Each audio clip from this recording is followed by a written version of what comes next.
The Frankly Speaking Roof Cam, brought to you by Boss Security and Horseheads. Contact them today for all your business and home security needs. Welcome back to Frankly Speaking here on WYDC TV Big Fox. I'm your host, Frank Acomb. We are broadcasting from the Hesselson studio, and in that virtual Hesselson studio, we have Hornell Mayor John Buckley. Hey, John, thanks for being back on the show. Thanks for having me, Frank. Always a pleasure to be on your show. Well, it's been a little while, and let me just say, by the way, congratulations on your reelection. Well, thank you. It's been a minute, but I do appreciate that. So let's talk, and I look forward to this each year, and the great coverage at the Hornell Sun, which we really enjoy, and that was your State of the City, which they gave your whole State of the City right there, which is very nice of them. Tell us a little bit about it. I know this is a yearly tradition. Yeah, well, the State of the City address really, tells a story of, where the city is, where we've been, and where we're going. Projects that we've done in the past year. Grant funding, projects that we're looking forward to do. Also, it paints a picture of our financial situation too. Right. The city received an A+ rating from our auditors at our last annual audit back, earlier last year. So that kind of, builds on, our financial strengths, and we've been doing very well. Great. In the face of adversity, where when you look at the inflation brought on from the post pandemic and throughout that 3 or 4 year period, we're still feeling the effects of that. Of course. The cost of materials, supplies, energy certainly has been through the roof, but through it all, we've managed to keep the tax rate stable. We haven't had a tax increase in several years here in the city of Hornell.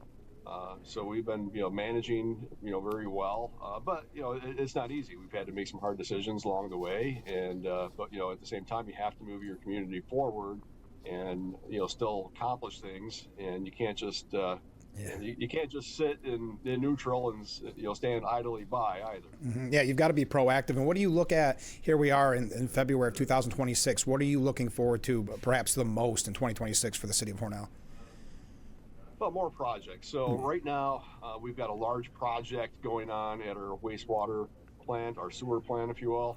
A multi-million-dollar project that's coming down. We've broken into phases, Frank. So we're coming toward the end of a second phase. We've got another phase coming up after that. But we also have an intermunicipal sewer project going on with our neighbors, the town of Hornellsville and the village of North Hornell. Which rely on our sewer system as well. So we're doing a large project with our neighbors. We're trying to bring some grant funding, to the table to lessen the impact on our taxpayers. So we have a lot of infrastructure projects going on. I know they're not sexy, they're not glamorous. These are all things that the public doesn't see. It's not like, you're building a new park, which we've done. Yeah. We built a new park a couple of years ago in downtown Hornell. It turned out fabulous. We get use out of it. We invested in James Street Park, or Veterans Memorial Park, over $1 million there, added pickleball courts. We've done a lot of those things, but you can't forget, when you're doing projects, you can't forget the infrastructure that you don't see. And I've said this time and time again, water and sewer are two things that most of us take for granted because you don't really think about it until something goes wrong. Absolutely. As we're dealing with a plumbing issue here at the office, trust me, you miss it. You miss it when you don't have the plumbing. But to your point, it's not the most sexy topic, and people don't, at the end of the day, probably aren't paying as much attention as they should. But boy, how vital is it for a healthy community to have those systems up and running? And what people maybe don't realize is how expensive they are. They really are, in their operations that run 24/7, 365. Mm-hmm. The water plant, the sewer plant, all the infrastructure, all the piping, all the mechanisms never rest. They don't get a break. They're just going and going. So you have to make sure that you're maintaining them. And when you do projects such as we're doing now, you don't want to just build for what you have. You want to build for the future. So what does that mean? That means you want to build it so it has a capacity for more. So when you're adding more housing, you're adding more industry, you're prepared for that, and your facilities and your infrastructure can accommodate that. Now, I was recently, it was a little while ago, but I was visiting Hornell, and I'm really impressed. You seem to me, and you could tell us more about it, but when you talk about industry and business, it's grown since, you remember when I worked down the street occasionally at the radio station there. It just seems like you have a lot of buzz around Hornell. Yeah, and we've done really well. We've had, Alstom is our largest employer. They just put up another building a year ago, Plant 4. So they've got 4 different facilities in the city of Hornell. Right now, their employment levels are somewhere between 700 and 800. The Plant 4, they're going to be able to build the actual car shells. Oh, wow. So instead of importing car shells, for the rail cars from Europe and having them shipped over and then trucked over land, they'll build them right here in the city of Hornell, which is fabulous. And then they'll take that car shell at the plant that it's being constructed, take it to the other plants and so on and so forth. But when you think about Hornell, New York, we're a railroad town, right? We're an old rail town. We've got a well over 100-year history with railroad, right? And going back to my grandfather worked in the car shops all his life, retired from there. So we're steeped in railroad tradition. But Hornell, New York is the only place in the United States that produces high-speed rail. And what I'm talking about is the Acela line for Amtrak. That's being produced right here. They're coming toward the end of that contract. They're just finishing it up. But what a source of pride that is for those train sets to be built right here in the Maple City. It's amazing. And you mentioned the Maple City. I want to talk about something. I think we mentioned this last time you were on the program. I think it's impressive, and it seems like you're building on it every year, the celebrations you have in Hornell. You guys are known for these now. And I know you just added, last year, the year before, the Christmas celebration. You just keep growing. Yeah, that's, we like to whoop it up. Let's get right down to it, right? We like to have fun. The St. Patty's Day parade is coming up, St. Patrick's Day, and that's always a huge draw. That's the largest parade of the year in Hornell. We draw people from out of state. We have people from Florida that make the pilgrimage up here every year just for that parade. It's really amazing. But not only that, but throughout the year we've got the Memorial Day parade, the 4th of July, the Independence Day parade, which is going to be the 250th this year. So that'll be one heck of a celebration, and we're going big, with fireworks and, That's great. And a few other things that we've got planned. But you're right. We have things throughout the year. We partner with Hornell Partners for Growth, which is our business improvement district. And the city partners with them. We have the fall festival, and I'd mentioned some of the parades and other festivities. But Christmas, we do Christmas big here in Hornell. From the decorations, we basically have tried to hallmark the downtown. 2 large Christmas trees, one on downtown in Main Street, another at Union Square Park. We have Santa's Cottage, which if you live in Corning, it's kind of like the equivalent to. What you have with the glass, and sparkle sparkle and all that. So we have our own version of that. The Christmas parade that we started some years ago has just grown exponentially. Great. And we just get thousands of people that come out for the parade, the tree lighting, and then the opening of Santa's Cottage, which is all on the same day. And then we have Christmas at the Square, which is a separate day and a little festival at Union Square Park. So throughout the year. Whether it's Fall Fest, the Christmas celebrations, Independence Day, St. Patrick's Day, we've got our bases covered, and we do it all. You're running out of weekends. You got too many going on. Yeah, we'll have to create more. So let's change the topic here a little bit. NICOM winter legislative meeting in Albany. Tell us about this. What you're seeing on the ground there? Because correct me if I'm wrong. You're a part of the executive committee. Or part of what's your title there? Chairman. Yeah, I'm chairman of the. I'm in a part of the executive committee, so I'm a member on the executive committee, and I'm also the chairman of the employee relations and public safety committee. So I kind of wear a couple different hats there at NICOM, New York Conference of Mayors. We have our winter legislative meetings, and we basically kind of go over the executive budget, what's being proposed. where we think certain legislative items that we're advocating for stand. How do we make out last year? Some of the items that we advocated for last year. Did they get through both the Assembly and the Senate? Did they get to the governor's desk? Did they get enacted? So, it's kind of where we stand. What do we want to push for and advocate for going forward? Great opportunity for mayors around the state, and collectively, and it doesn't matter if you're a Republican or Democrat. If you're a mayor of a city or village, you're going to have pretty much the same issues, right? We talked about infrastructure earlier, Right. Roads, things that every community has to needs and has to deal with. So those are the kind of the nut and bolt items. Obviously, AIM funding, that's always it seems like it's always the number one item. AIM funding, aid and incentive to municipalities, which the state has basically held frozen for 15 years. It's kind of maddening to me. We talk about foundation aid for school districts going up seemingly every year, and good for them. It's not not a negative for them to get more money because costs go up. But at the same time, don't forget about your cities and villages. The cities and villages that provide your water, your sewer, your police protection, your fire protection, your EMS, your DPW, your codes, all of that stuff. Those costs continually increase, and if you have no increase in your AIM funding and it's unrestricted aid, if that just stays flat over the course of time, it just gets eroded by inflation. Sure. So if you're getting $100,000 annually or $1 million annually, it's just you don't have the same purchasing power 15 years down the line. So that's one of the main things. And, chips, obviously, we advocate for that. Roads and bridges and things of that nature, transportation money. But there's a whole wide range of things. As chairman of the Employee Relations and Public Safety Committee, one thing that I've been heavily advocating for is a designated funding stream for EMS. So for those agencies that provide EMS around the state that are hurting, and a lot of them are hurting, they're struggling.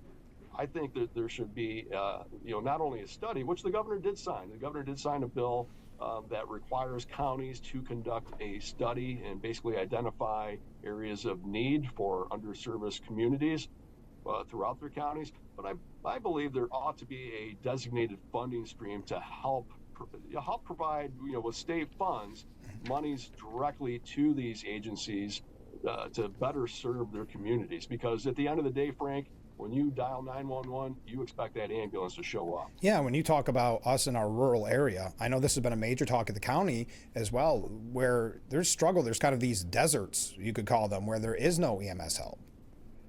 Yeah, and not only that, but a lot of the volunteer agencies are folding up shop.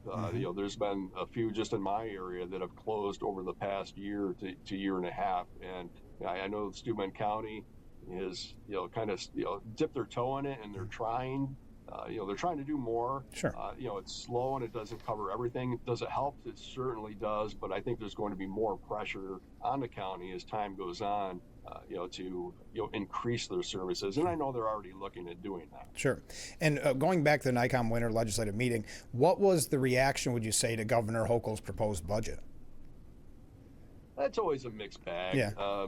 When you have a budget that size, there's always going to be good things in there, right? There's more infrastructure money and things like that. I think the downside is when you look at the totality of the budget and the size of the budget that rivals the state of Texas and the state of Florida combined.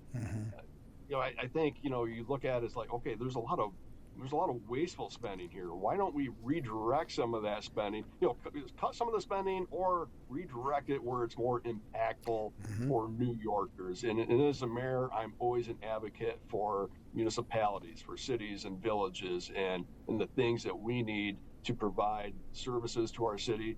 And by services, I mean, police and fire protection.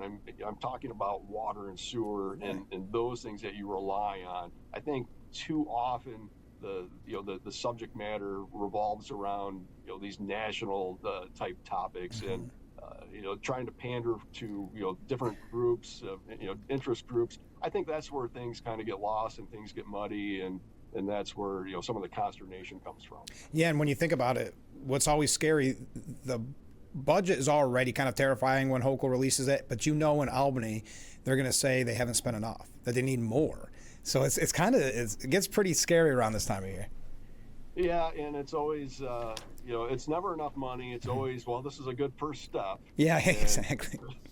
Yeah, I mean, we've heard those things before, but with a budget the size and scope of New York's, there's no reason why AIM funding and CHIPS should. There's no reason we should have to go and beg and plead every year for incremental increases. When honestly, Frank, these types of programs should be tied to the CPI, right? So if inflation goes up, your CHIPS money should go up, because when you're spending money to repave roads or fix bridges, and you have the same amount of money in the pot every year, we're going to do less that next year. Absolutely. We're going to do even lesser the year following. So those things, in my mind, should be tied to the CPI. When you were at the NICOM Winter Legislative Meeting, was Mom Donnie there?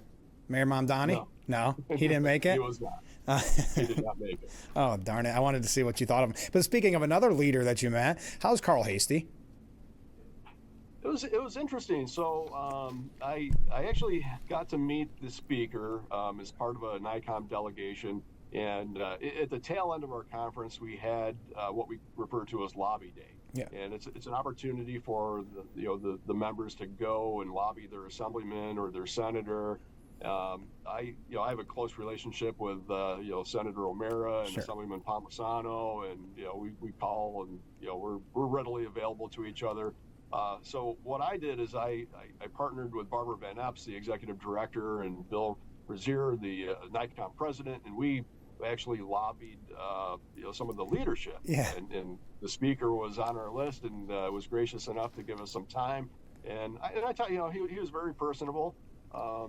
He was engaged. I got to talk to him one-on-one about some of the kind of the red meat issues that you and I were talking about. Sure. We talked about sewer, and we talked about creating a program like a CHIPS-like program for water and sewer infrastructure, where communities would receive state funding based on your mileage of your sewer and water lines, right, which would be fabulous. And that way you could get ahead of some of these problems, and you would have money to maintain them throughout instead of waiting for something at the end where it's a total failure. Right. So we were engaged. We probably talked to him for 20 minutes or so, okay, and with good conversations. And I have nothing bad to say about the speaker. I will say, interestingly enough, at the end of it, we're all kind of milling around, and some people wanted photos and stuff, and I happened to notice he went over by his desk, and I saw a Dallas Cowboys hat behind his desk.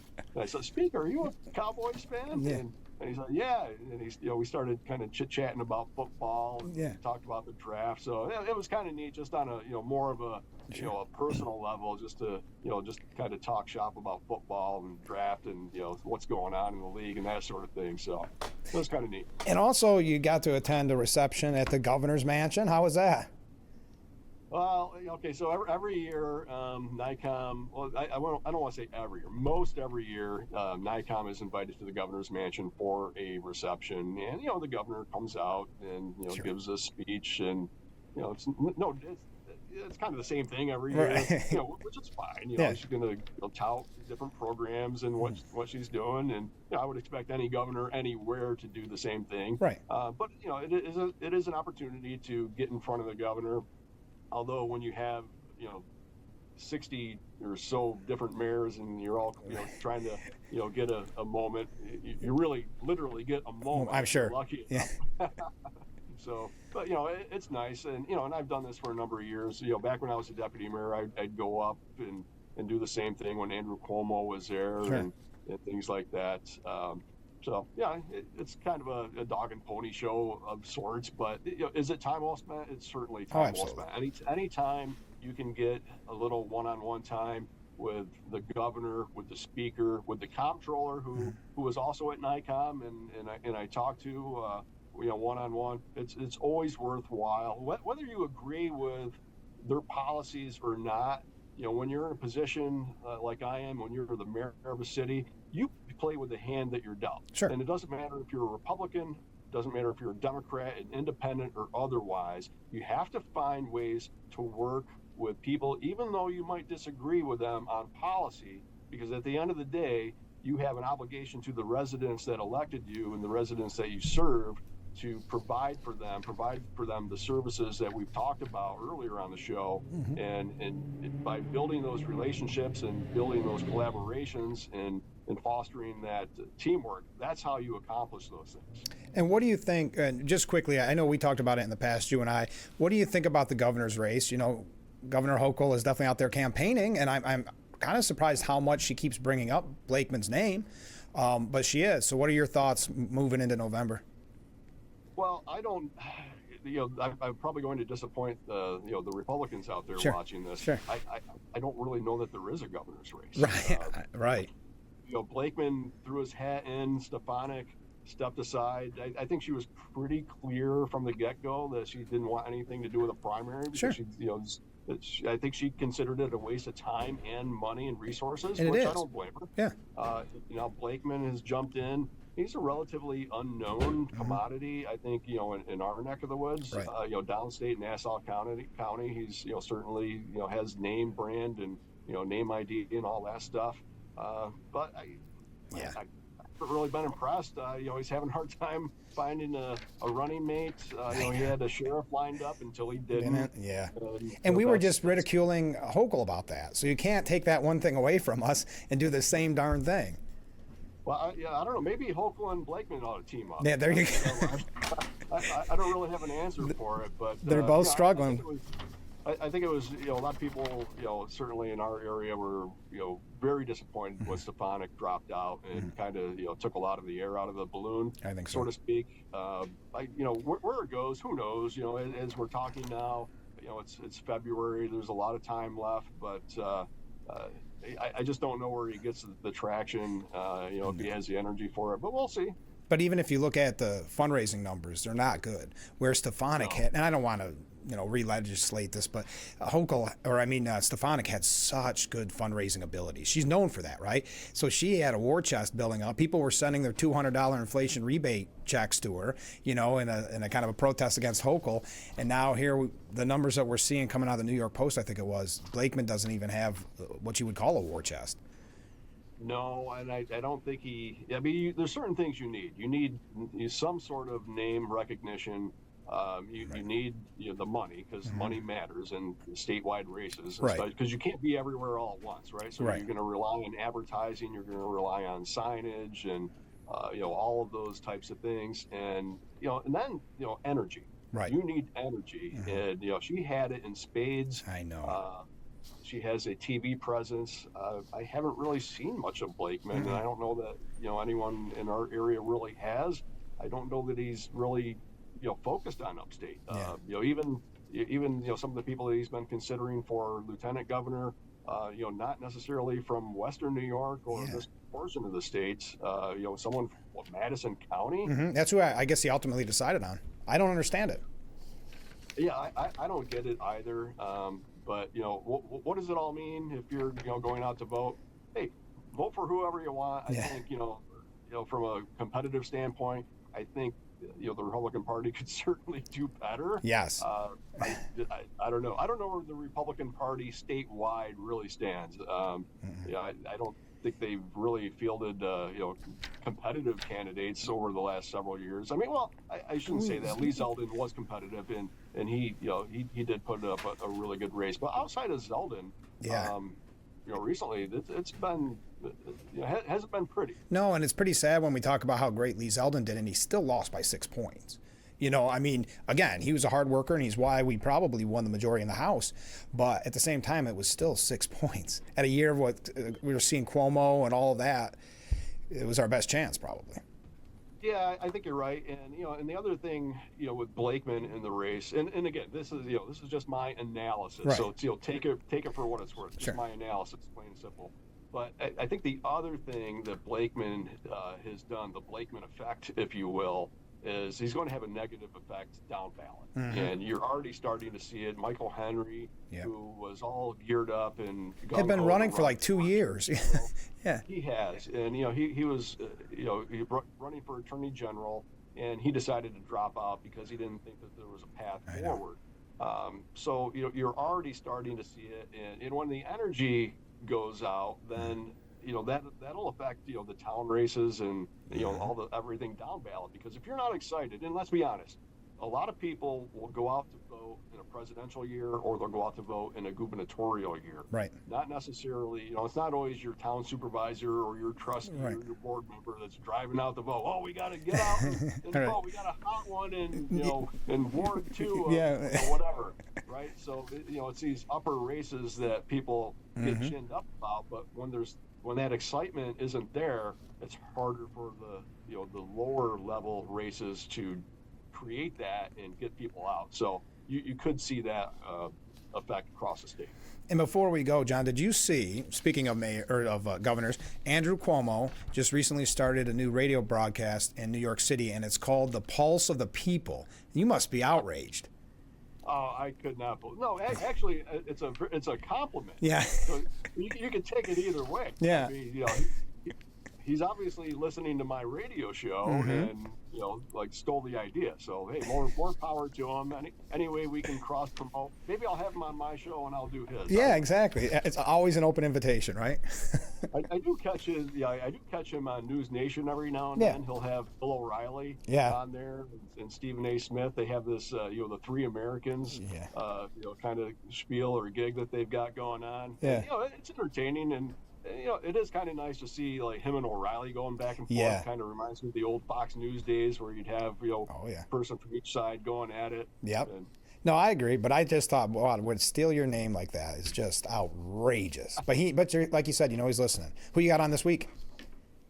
Well, this week I have Frank Acomb, host of Frankly Speaking. All right, so don't miss it. I appreciate you coming on the Pulse on the Voice of Liberty at WYSL, WLEA on the weekends at 1:00. Yep, and you're doing a great job with it. And a lot of people struggle to get the local information like you're able to provide. I mean, talk about perfect timing when you had Kelly Fitzpatrick on the other day. Yeah, she's a wonderful guest and doing a great job as the chairwoman of the county ledge. Not an easy job. No. With so many. I mean, you got 17. Well, she has 16 other legislators that she has to work with and consider their thoughts and opinions, and they represent different people from different areas of the county who have different priorities. Right. So. Trying to find the balance. I think she's done a good job, and you have different dynamics at play. You've had Sheriff Jim Allard on your show many times. As a frequent guest on my show. Right. Someone that I work with in law enforcement. So there's a lot of different dynamics in the county. I think what you're seeing in recent years, Frank, is I think county government in Steuben has kind of flown under the radar for a period of time, but in recent years and continuing, I think they're more in the forefront because there's a lot of vexing issues that they're having to take on that people are really starting to pay attention to. That's not necessarily a bad thing. No, not at all. But it really just kind of puts a spotlight on those legislators, where they're not just, I don't want to say they're operating in the dark, but I think people are just more paying attention to them now, because what does happen at the county level is important, and it is important to stay engaged with your county legislators, with the county manager, Jack Wheeler, who I've worked with, effectively for a long, long time. The county does have a lot on its plate. Whether you're talking about the sheriff's department, whether you're talking about EMS, certainly, roads and highways and bridges. There's a lot of moving parts to the county government, and Kelly, I think, is doing a wonderful job in the short time that she's been there. I agree. Well, Mr. Mayor, thanks for giving us so much time this morning. I look forward to talking to you this weekend, and let's do this again soon. Absolutely, Frank. Look forward to talking to you this week, and have a great rest of the day. All right. We'll be right back for Frankly Speaking after this.